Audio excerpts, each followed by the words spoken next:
জয় শ্রী গুরুপাদ পদ্মমুখী জয়। Skip না করে আজকের ভিডিওটি সম্পূর্ণ দেখুন। হরে কৃষ্ণ, রাধে রাধে, জয় পরমারাধ্য শ্রী গুরুপাদ পদ্মমুখী জয়। সুপ্রিয় ভক্তবৃন্দ, দর্শক বন্ধু, আপনারা দর্শন করছেন। আমি এখন হেতমপুর শ্রী গৌরাঙ্গ মঠে আমাদের নাট্য মন্দিরে রয়েছি। বাইরে সবকিছু কাজটা চলছে এখন, তো আপনাদের দেখাবো সেটি। আর এই হলো আমাদের রাধা গোবিন্দের ঝুলন।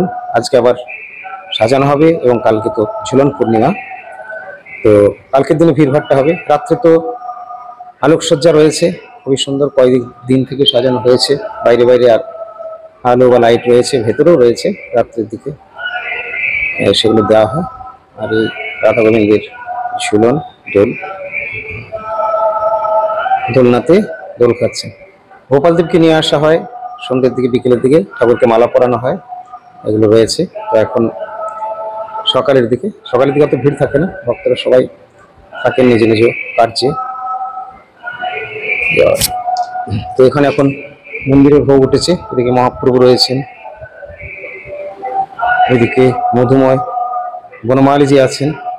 এখানে বনমালীরও লাইটটা দেওয়া নেই, লাইটটা দিকে একটু আলো না থাকলে সবই কালো, আঁধার। কৃষ্ণ নিজেও বলছেন, আমার আলো চলে গেল, আমি কালো হয়ে গেলাম। অর্থাৎ কখন? যখন রাস ছেড়ে রাধা চলে গেলেন। বিকেলের দিয়ে ঠাকুরকে মালা পরানো হয়। আপনি সবুজের শৃঙ্গারের মধ্যে রয়েছেন। আর উপরের দিকে এই যে সাজসজ্জা আপনারা দেখছেন, কিন্তু নাট মন্দিরের ছাদের অবস্থা খুব খারাপ, খুব খারাপ। এগুলো প্রচুর জলময় হয়ে যায়, উপর থেকে অনেক জল পড়ে।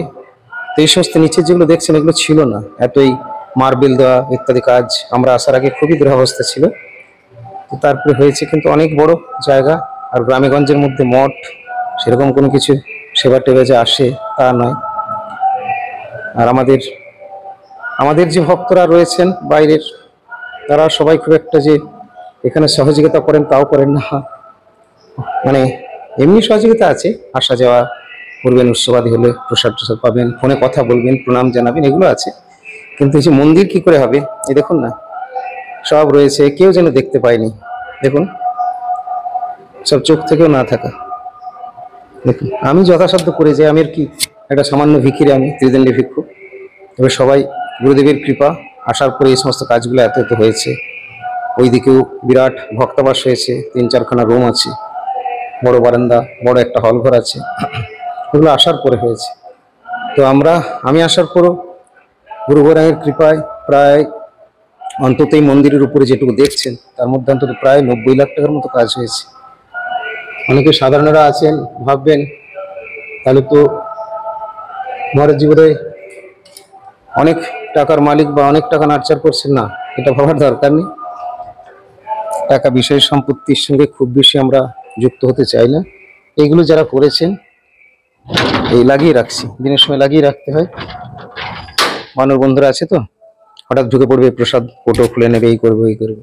তা এখন একটু কম আসে, মানে গাছগুলো লাগানো আছে, এই যে তার জাল নিজেরাই দিয়েছি। ওখানে পেঁপে গাছ আছে, বাইরে থেকে কিনে এনে লাগানো হয়েছিল, এমনি আপনা আপনি হয়নি। আমাদের ভক্তরা ছিলেন, জনৈক ভক্ত, তাকে বারবার যখন আমি বলি, সেও হয়তো ভিডিওটা দেখে বুঝতেই পারবে যে মহারাজ মিথ্যে বলছে না। তো তখন এই গাছগুলো আমাকে বারবার বলেছে, মহারাজ তুলে ফেলে দিন, এগুলো এখানে হবে না, আমরা দেখেছি, আমাদের হয়নি বাড়িতে। একদিন না, একবার না, 2-3 বার, 2-3 দিনে। কিন্তু আমি লাস্টে আমার একটু ভেতরে রাগ হতো কথাটা এইভাবে। আমি বলতাম, দেখা যাক না, গাছে তো সবুজ পাতাই আছে, অসুবিধা তো কিছু করছে না, আর বিষও নয়, কিছু তো একটা রেজাল্ট দেখি আছে, থাক, তুলতে হবে না। আমি তুলতে দিইনি। এখন তাদেরকে দেখাই, বলি তোমরা তুলতে বলেছিলে, একাধিকবার দেখো কত সুন্দর সুন্দর পেঁপে ধরেছে। ভিডিও ক্যামেরা আছে, আমি এখান থেকে বাইরে যখন থাকি, সিসি ক্যামেরা, এগুলো দিয়ে আমি লক্ষ্য করি। আমার এদিকে খুব দৃষ্টি বা মনটা থাকে, এদেরকে জিজ্ঞেস করি পেঁপেগুলো কত বড় হলো। ওরা সব বুঝতে পারে না, ভাবে এই কটা পেঁপে, এটা 1 কিলো 2 কিলো হবে, কিনে নিলেই হয়, এত ব্যস্ততার কি আছে। কিন্তু এর মধ্যে যে কি আনন্দ বা কি রয়েছে, সেটা সবার বোঝার ক্ষমতা নেই। তো এছাড়াও এখানে কিছু ফুলের গাছ অল্প স্বল্প রয়েছে। ওইদিকে বৃন্দাদেবী রয়েছেন, ওইদিকেও বৃন্দাদেবী, এখানেও রয়েছেন। আর এই ফুলের গাছগুলি রয়েছে, গোলাপ আছে লাস্টের দিকে। এখানে লোকজন কম থাকে, তার জন্য গাছ টাছ খুব বেশি আর কম থেকেও করা যায়, তবে বর্তমান দিনে অত আগ্রহ তো সবার থাকে না। এই দেখুন, এখানে যখন আমরা প্রথম আসি 2007 1 জানুয়ারি, দেখুন তখন গুরুপাদ পদ্মের নাম খোদাই করা আছে, লেখা হয়েছিল মোদী পরমার্থ শ্রী গুরুদেব জগৎগুরু বিষ্ণুপাদ পরমহংস শ্রী শ্রীমৎ ভক্তি বিজয় শ্রীধর গোস্বামী ঠাকুর। অনেক কাজ, শুধু ইয়ারলি একবার করে রং করতে গেলে যে কত খরচ হয় সেটাই বোঝানো যাবে না। এই দেখুন এখানেও কিছু ফুল হয়েছে। আমাদের অন্যান্য মঠ খুব টিপটপ, অনেক অনেক টাকা কাজ হয়, অনেক অনেক খরচ খরচা হয়, খুব সুন্দর, এর চেয়ে অনেক বেশি সুন্দর এবং অনেক বেশি রুম টুম রয়েছে। আমরা সেখানেও যাই, পুরুলিয়াতেও কাজ চলছে, আমি সেখানেও গেলাম। প্রায় 40-50 লাখ টাকা রিসেন্ট কাজ করতে হয়েছে যাওয়া আসার রাস্তাটা তৈরি করার জন্য সবই। তো পুরীতেও হয়েছে প্রায় 1.5 কোটি টাকা খরচ করে মঠ, বৃন্দাবনেও হয়েছে, এখনো হচ্ছে। আমরা আবার যাবো সামনেই সোমবার দিন 11 তারিখ, 11ই আগস্ট। তো যাওয়া আসা এইভাবে তো করি আমি সব মঠই, কেননা সব মঠগুলি আমাদের গৌড়ীয় সমিতির। আর গৌড়ীয় সমিতির প্রতিষ্ঠাতা আচার্য হচ্ছেন আমার পরম গুরুদেব জগৎগুরু ছিল ভাগবত গোস্বামী ঠাকুর, যিনি ছিলেন প্রভুপাদের অন্তরঙ্গ নিজজন, পরমপৃষ্ঠজন। আমি সেই তারই মঠগুলি দেখি আমার গুরুপাদ পদ্মের আনুগত্যে। গুরুপাদ পদ্ম রয়েছেন তারই স্থানে অভিষিক্ত, তার পরমপৃষ্ঠ নিজজন এবং পরম প্রকাশ বিগ্রহ হলেন মোদী পরমার্থ শ্রী গুরুপাদ পদ্ম জগৎগুরু ওং বিষ্ণুপাদ পরমহংস শ্রী শ্রীমৎ ভক্তি বিজয় ঠাকুর। আমার গুরুপাদ পদের ভক্তরা সব আসেন, আমাকেও সান্ত্বনা দেন, মহারাজ গুরু কৃপায় ভগবত কৃপায় সব হয়ে যাবে, সব হয়ে যাবে, এইটুকু বলে দিয়ে চলে যান। আমি হ্যাঁ হ্যাঁ সব হবে, আমিও জানি সব হবে, বাট তোমাদের কি কোনো ফাংশন নেই? শুধু আমার গুরুদেবের মঠ বা আমার গৌর হরির মঠ, আমার গৌর হরি, আমার রাধারানী মুখে বলেই কি আমরা শান্ত হয়ে যাব? আমাদের কি কোনো কাজ নেই? এই দেখুন আজকে বসে আর পাঠ করতে আমি পারবো না, বসে হয়তো পাঠ দিতাম, কিন্তু সময় নেই, কেননা অনেক কাজ রয়েছে। আগামীকাল গুরু পূর্ণিমা, আরো এই ঝুলন পূর্ণিমা রয়েছে, তার আবার বিশেষ সাজসজ্জা সে সমস্ত করতে হবে। এখানে এদিকে পরিষ্কার পরিচ্ছন্ন, এইগুলো দিয়ে ভক্তরা আছেন পুরো ঢালাই রোড, পিচ রোড পর্যন্ত, অনেকটা ডিস্টেন্স নেই, একেবারে লাস্টে সামনের গেটের পরে একবার মেন রোড পিচ রোড রয়েছে, সেখানে আপনারা দেখতে পাচ্ছেন অদূরে। তো এটা পুরোটা কিন্তু যেহেতু পাকা ঢালাই, আর এখন কন্টিনিউ এত বৃষ্টি হচ্ছে যে শ্যাওলা পড়ে যাচ্ছে। আমি রথের সময় তার আগে চুন দেখা করিয়েছিলাম যাতে ভক্তদের কোনো অসুবিধা না হয়, স্লিপ করে পড়ে যায়, এরকম ঘটনা হতেই পারে। আমি নিজেও অনেকবার মানে স্লিপ করে গিয়ে পড়তে পড়তে অবশ্য একবারও পড়িনি, বহুবার হয়েছে, 15-20 বারের মতো, শুধু এখানেই নয় বিভিন্ন স্থানে। ওই গুরুবারের কৃপা, ওই হয়তো পড়ার মতোই হয়েছি, কিন্তু পড়িনি, পড়লে হয়তো সেই দিনই উৎসব বা সেবা কার্যে আমার ছুটি হয়ে যেত, কিন্তু এখনো সেভাবে করেননি ভগবান। যখন যা হবে তা হবে, সেগুলো নিয়ে আমাদের চিন্তা করলে হবে না, আর ভয় পেলেও চলবে না, আমাদের কাজ করে যেতে হবে। তো এই যে ঢালাই রাস্তা, এগুলো স্লিপ করছে, এগুলোকে আবার চুন বা ব্লিচিং টিচিং দেওয়ার ব্যবস্থা করবো। কিন্তু রথে দিলাম দেখুন না কদিনই চলে গেল, অথচ প্রায় 3 প্যাকেট মানে 3 ব্যাগ আর কি চুন দেওয়া হয়েছে। বুঝতে পারছেন কত দাম কত খরচ, কিন্তু এই কদিনের মধ্যেই চলে গেল। এখানে আমাদের একটি গোচারণ ক্ষেত্র বলতে পারেন, আপনারা দেখেছেন গোমাতা, এখানে আমরা গোমাতাকে বাঁধি সে চরে এখানে। আর এই যে গাছ টাছগুলি রয়েছে, এখানে কিছু আবার গাছ লাগানো হবে। এই যে কেন্দ্র থেকে আমাদের সুভদ্রা এসেছেন, উনি এখানে কাজ করছেন, মহাপ্রভুর বাগানকে সুন্দর করে সাজাচ্ছেন, তুলছেন, আরো গাছ টাছ লাগানো হবে। গতকাল অনেকগুলি গাছ লাগানো হয়েছে, প্রায় 50টা গাছ লাগিয়েছি, হবে না সুভদ্রা এরকম? হ্যাঁ 50 খানা, কাঁঠাল, আম, অনেক ফুলের গাছ। আবার এগুলো পরিষ্কার করছি, এগুলো পরিষ্কার করে মানে আবার তো গাছ বেরিয়ে যাবে, কিন্তু বড় গাছগুলো না তুলে দিলে এদের বীজ পড়লে আবার গাছ হয়, আর ওই বীজগুলো হওয়ার আগেই তুলে দিচ্ছি। আর তখন গাছ হয়ে গেলে কি হয়, 1 জানুয়ারি আমরা খুব বড় উৎসব করি, এই চত্বরটা বিরাট পুরো প্যান্ডেল হয়ে যায় এবং প্রায় 4-5 হাজার লোক ভক্তবৃন্দ তারা প্রসাদ পান। তার ফলে তখন এগুলো পরিষ্কার করতে অনেক অনেক একটু বেগ পেতে হয়। তো হ্যাঁ, তো প্রতিবারই ভাবি যে সামনের বার আগে থেকেই করবো, সেটা হয়ে ওঠে না। তো এবার এই জন্যে একটু সামনে আগে আগে আমরা শুরু করে দিয়েছি। এই বর্ষার সময় এগুলো মাটি নরম থাকে, গাছটা তুলে দিলে আর প্রবলেম হয় না।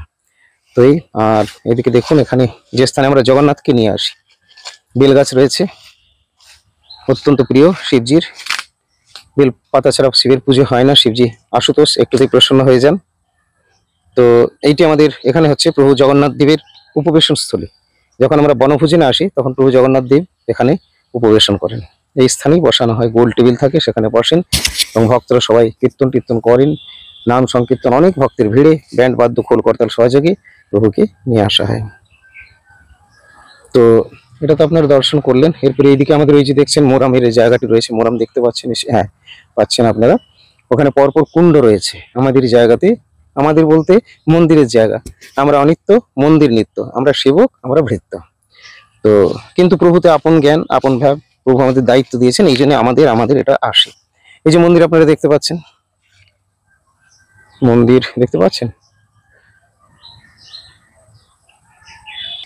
হ্যাঁ এবার পাচ্ছেন হয়তো। এই যে, তো তারপরে এই যে টিনের চালাটি রয়েছে বিরাট, এগুলো আমরা যখন আসি তখন পোড়ো বাড়ির মতো ছিল, পরে টিন বসিয়ে টসিয়ে করা হয়েছিল। তো আজকে এত বছর হয়ে গেল, এরপরে টিনও যাওয়ার মুখে। এরপরে আবার হয়তো কনস্ট্রাকশন নতুন করে করতে হবে।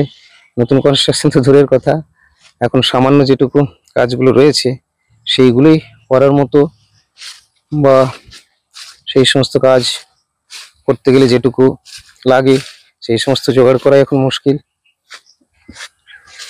তবুও ভগবত ইচ্ছা, প্রভুর ইচ্ছা, ধীরে ধীরে যা আসে আমরা কিন্তু প্রভুর কৃপার দিকে দৃষ্টি রেখে এগিয়ে চলেছি, দাঁড়িয়ে পড়িনি আর দাঁড়াবো না। কঠোপনিষদের বাণী উত্তিষ্ঠত জাগ্রত প্রাপ্য বরান নিবেদত ক্ষুরস্য ধারা নিশিত দূরত্বা দুর্গম পথস্থ কবয় বদন্তি। তুমি ওঠো, তুমি জাগো, তুমি আর ঘুমিয়ে থাকো না। আমরা সব ঘুমিয়ে থাকি। মন্দির ভাঙছে না ভেঙে পড়ছে, না চোর ডাকাতে তছনছ করে দিচ্ছে, না সাধু সন্তদের উপরে অত্যাচার হচ্ছে, না ধর্মের প্রতি অনাদর হচ্ছে, এ সমস্ত বিষয়ে আমরা ঘুমিয়ে রয়েছি, তাই না? তো এগুলো তো আমাদের রয়েছে, কিন্তু তারই মধ্যে কেউ কেউ জেগে রয়েছেন। দেখতেই তো পাচ্ছেন সাধু সন্তের প্রতি কিভাবে আক্রমণ আসছে। অনিরুদ্ধ আচার্যজি, পূজ্যপদ প্রেমানন্দ মহারাজজি, তো এনারা, প্রেমানন্দ মহারাজজি তো নিঃসন্দেহে পরম পূজ্য, শ্রদ্ধেয় এবং তিনি সিদ্ধ মহাত্মা। তো সিদ্ধ মহাত্মা কিন্তু তাকেও ছেড়ে দিচ্ছে না। তারও সমালোচনা যারা সোশ্যাল মিডিয়া ইউজ করেন, যারা ইউটিউব ফিটিউব দেখেন, তারা অবশ্যই জানবেন যে হ্যাঁ কিভাবে তাদেরকেও হেনস্থা করছে। কিছুদিন আগে তার পরিক্রমা তিনি করতেন, সেই বিষয়ে একটা আন্দোলন, তার পরিক্রমা বন্ধ করার জন্য ইত্যাদি। তারপরে রিসেন্ট অনিরুদ্ধ আচার্য প্রভু কিছু কথা বলেছেন কোনো একটা ভাষা সম্বন্ধে, তারপরে সেগুলোকে কাটছিট করে এআই দিয়ে নাকি সমস্ত দিয়ে এদিক সেদিক করে সাজিয়ে তাকে দোষী সাজানো, তার কুশপুত্তলিকা দাহ করা, অপরাধজনক এগুলো। তো কেন হচ্ছে এটা? তো কেন হবে না? চোরা না শুনে ধর্মের কাহিনী। জয়দেব গোস্বামী, জয়দেব পদ্মাবতী সম্বন্ধে আপনারা তো দেখেছেন কত কিছু, তো এখনো হয়। আর এরই মধ্যে দুটো কারণে হয়, কে সাধু আর কে অসাধু সবাই তো সবসময় বুঝতে পারবে না। ওই জন্য অসাধুরা ঢুকে যাচ্ছে সাধুর মধ্যে, তখন ভগবান চান নিয়ে এসে অসাধুদেরকে বেছে দেন। আর সাধুদের, প্রকৃত সাধুদের উপরে যখন হাত পড়ে যায়, মানে শুধু এরকম হাতই নয়, তাদের সময় যখন কোনো আজেবাজে মন্তব্য, কটাক্ষ, অপরাধজনক, এর পরিণতি কিন্তু ভয়াবহ, সেটা কিন্তু ভুগতে হবে। কেননা ধর্মই সত্য, সাধু ভগবানের লোক, তাকে কেউ কিছুই করতে পারবে না কোনোদিনই। আর ভগবান নিজেই বলছেন পরিত্রাণায় সাধনাং বিনাশায় চ দুষ্কৃতাম। কি হয়েছে? ধর্ম সংস্থাপনার্থ সম্ভব আমি যুগে যুগে, দড়িটা বোধহয় লেগে গেছে গোমাতাটার, ওই জন্যে দেখি একটু ব্যবস্থা করে দিই। তো যে কথা বলছিলাম, বর্তমান তো এটা কলিযুগ, কলিযুগে অধর্মে তো জোর থাকবেই এবং অধর্ম মাথা চাড়া দিয়ে উঠবে। তবে যখনই মাথা চাড়া দিয়ে উঠুক না কেন, যতই, ভগবান বলছেন শ্রীমদ্ ভগবদ গীতায় পরিত্রাণায় সাধনাং বিনাশায় চ দুষ্কৃতাম ধর্ম সংস্থাপনার্থে সম্ভব আমি যুগে যুগে। তাই আপনাদের ভক্তদের চিন্তার কিচ্ছু নেই, যতই বাধা বিপত্তি যায় আসুক না কেন, ভগবান সব দূর করবেন, অশুদ্ধের বিনাশ হবে এবং ভক্তের জয় জয়কার হবে। তাই চিন্তার কিছু নেই। গোমাতা ওদিকে ছিল, আমি এখন এদিকে নিয়ে আসলাম, আর একটু জায়গা চেঞ্জ করে দিলাম, ওদেরও ভালো লাগে। একই জায়গায় সবসময় থাকলে কারোই ভালো থাকবে না।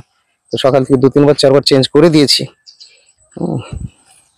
এইভাবে এই জায়গাগুলো একটু নামার মুশকিল আছে, খুব খেয়াল না রাখলে। এই দেখুন না, এইগুলো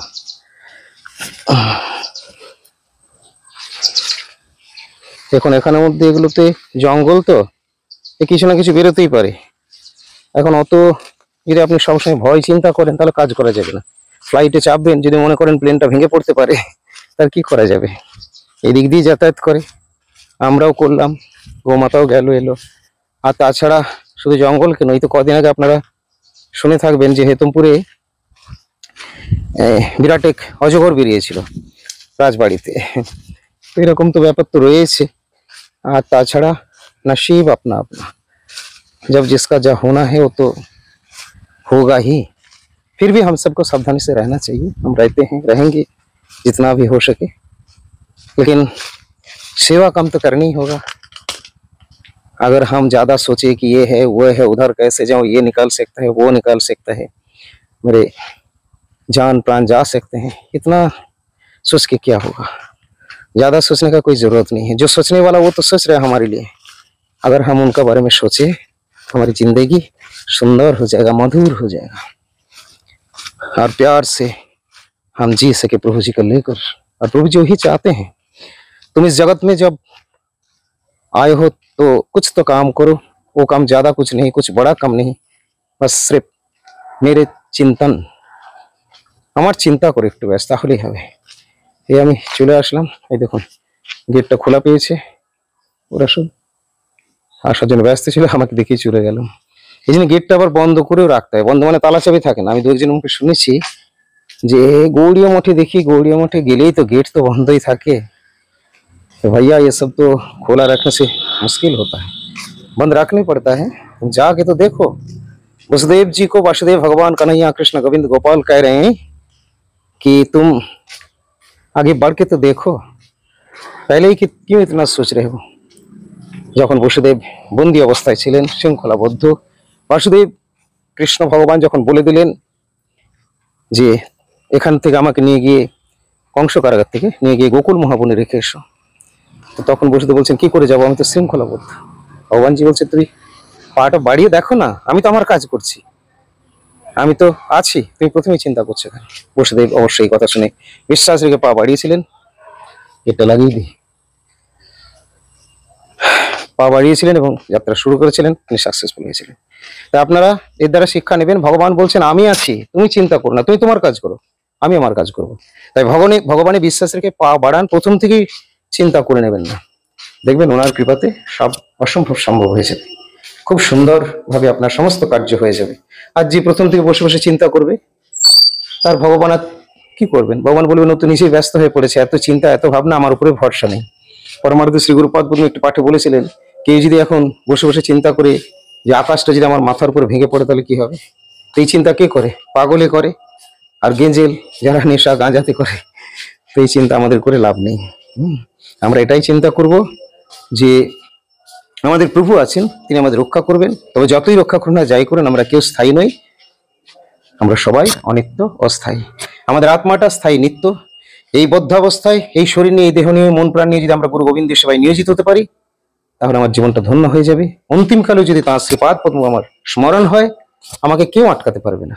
ভগবানের কাছে যাবই, ভগবানের কৃপা লাভ হবেই গুরু কৃপায়, এবং ভগবানের নিত্য সেবা লাভ করে ধন্য হব যদি আমরা প্রচেষ্টা করি, প্রয়াস করি। হরে কৃষ্ণ। এখানে আমাদের প্রেমময়ী রাধারানী রয়েছেন, রাধারানীর এই ভবন বা কুটির আমাদের দর্শন করবেন আপনারা। এই যে প্রেমময়ী রাধারানীর এই স্থানটি, ঝুলন চলছে, ঝুলনের শৃঙ্গার তো হচ্ছে শ্রী মন্দিরেও, আর এখানে রাধারানী থাকেন বলে একটু আমি যতটা সম্ভব যেরকম পারি এরকম করি। এই যে প্রেমময়ী রাধারানী, বলে বর্ষানে वाली की जय, श्रीमती राधा रानी की जय, शुचिसुत नदीर निमाय गौर हरि की जय, परमाराध्य श्री गुरुपाद पद्म राधा बनमाली जीव की जय, निताय गौर प्रेमानंदे हरि हरि बोल।